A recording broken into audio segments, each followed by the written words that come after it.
So I'm all set up. Let me just put the status here on Instagram. Let's pin it. Pin comment. Boom. So. Okay, everyone. Hello, hello, hello. My name is Bernadette Henry of www.makeitfunnyc.com, where I make jump rope and exercise as a whole more fun and exciting for anyone looking to live a healthy and active lifestyle. And today, we are talking about 10 ways to avoid jump rope related injury. Once again, 10 ways to avoid jump rope related injuries. Just to give a few little shout outs, I'm here at Harbor Fitness. This is the gym that I'm a member of that I love so much. Shout out also to Cross Rope. This is the rope that I use for my conditioning work.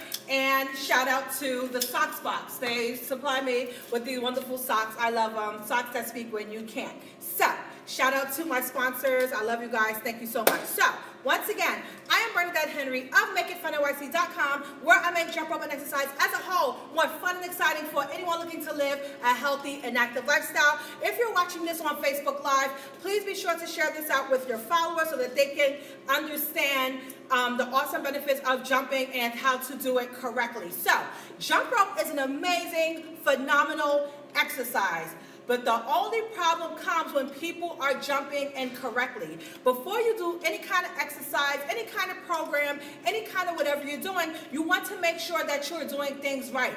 Failure to do things right will cause injury, will cause pain, will cause unnecessary stress that you just don't need in your life, and then it's going to make it sound as if this is not a good exercise. So, today's topic, once again, are 10 ways to avoid common jump rope injury. Now, I'm not going to dive too deep into everything, as I already have individual tutorials out on this topic. So, we're going to get started. Number one mistake to avoid. You want to make sure that you have the right measured rope. You do not want to jump with a rope that's not measured correctly. So you don't want to jump with a rope that's way too short. You don't want to jump with a rope that's way too long. As a result, if your rope is too long, you will compromise your form in order to jump that rope. So when you have your jump rope, you want to make sure that the standard length is for it to come to your shoulders. So I have a full demonstration on how to size your rope. This is just really quick for the purposes of this video.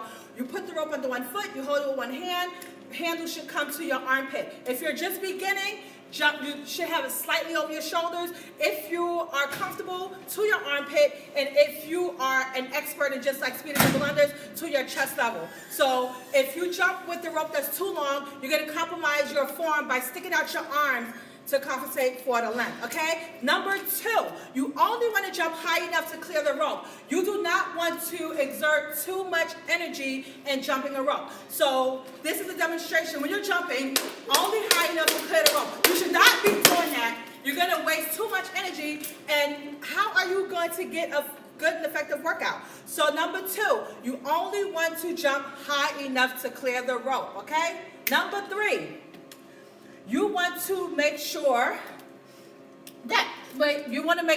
that you're jumping on the proper surface, okay? So I'm jumping on a wood floor right now, which is one of the perfect surfaces to jump on. So wood floor, rubber floor, track turf, any kind of turf you want to jump on because it absorbs shock. It absorbs shock.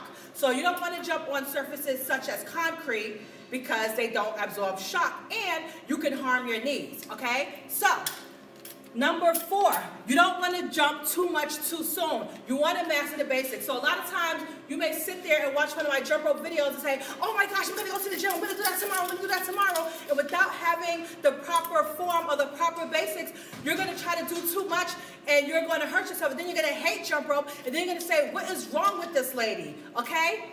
Number five, you want to avoid having loose hair, clothing, things of that nature. Loose clothing, everything. You want to make sure everything is kind of fitted. So right now, my sweatshirt is kind of fitted. My shorts are fitted. My hair is kind of, and I see Lucy B on my Instagram feed, but she loves to jump with her loose hair, no problems.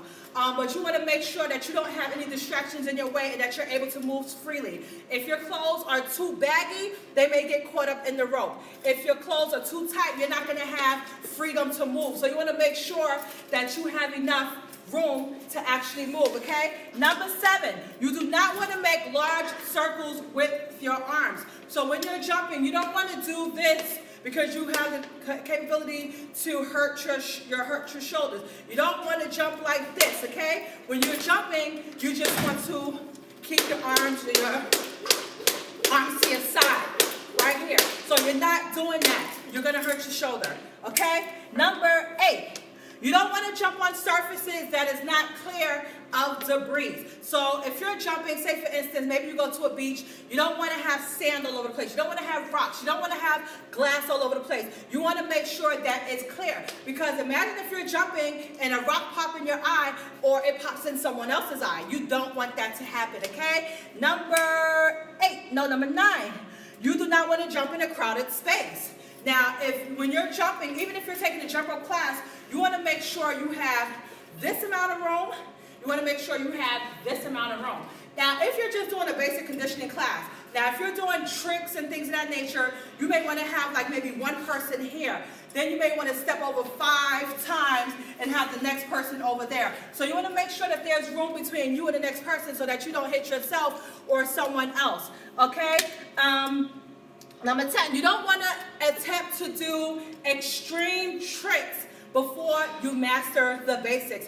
A lot of times, you want to make sure that you have your conditioning, your timing, your coordination, your balance, your agility. You want to have all of these things in place, your stamina. You want to have all of these things in place before you attempt to start doing tricks. A lot of times people come to me and they're like, oh my gosh, can you teach me how to do a double under? But then I'll tell you to do 100 single jumps and you can't even give me 100 single jumps. So if you don't master the little things, how are you going to graduate to the bigger things? You want to make sure that you master the basics before you move on, okay? So guys, that's basically it. I'm going to run down the 10 ways to avoid common jump rope injury one more time, but I do have extensive blogs about this on my website at www.makeitfunnyc.com. So let me just do a quick review, a quick recap, and then I'll answer a few questions before I leave. Okay, so number 1, incorrect measurement of jump rope. You want to make sure that your jump rope is measured the correct way. Standard length is to your armpit. If you're a beginner, to your shoulder.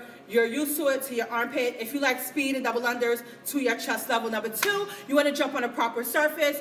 Like I said, wood floor, track turf, rubber turf, those are ideal surfaces to jump on because you absorb shock. You don't want to jump on concrete and things of that nature. Also, too, you want to wear the right sneakers, too, if you only have no choice but to jump on concrete. Number 3, you want to avoid jumping, you want to avoid jumping too much too soon.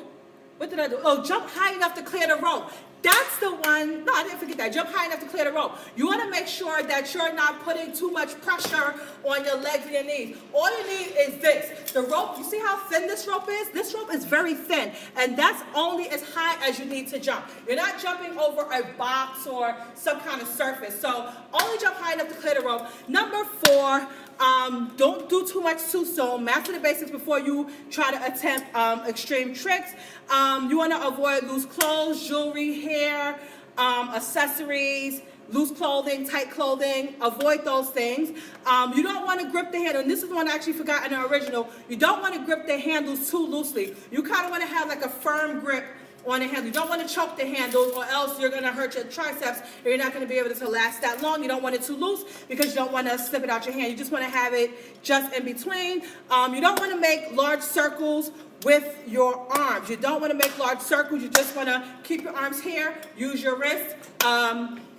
You don't want to jump on surfaces that are not clear of debris, that have sand, glass, rocks. You don't want to have those things around you when you're jumping. You don't want it to come into your eye or in someone else's eye.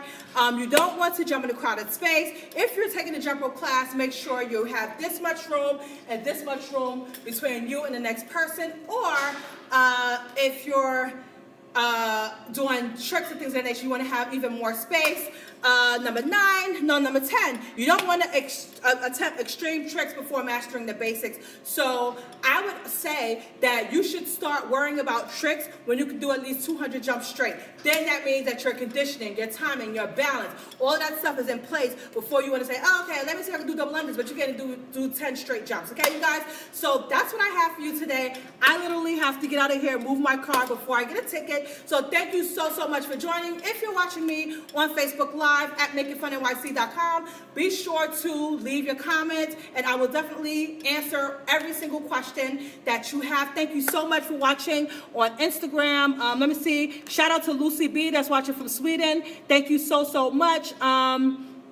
Mal Hattie, thank you for joining. Okay, let me see. Denise, hey Denise, how are you? Thank you so much for coming in and moderating. Good morning, Tawana, how are you? Thank you so much for joining. And Arnitris Hill, thank you so much for joining. I love you all. Have a great day. Like I said, if you're watching on Facebook Live at Make It Fun NYC, and whether you're watching it live or you're watching the replay, be sure to leave your questions. Be sure to share this out. And I'll talk to you later. Have a great day.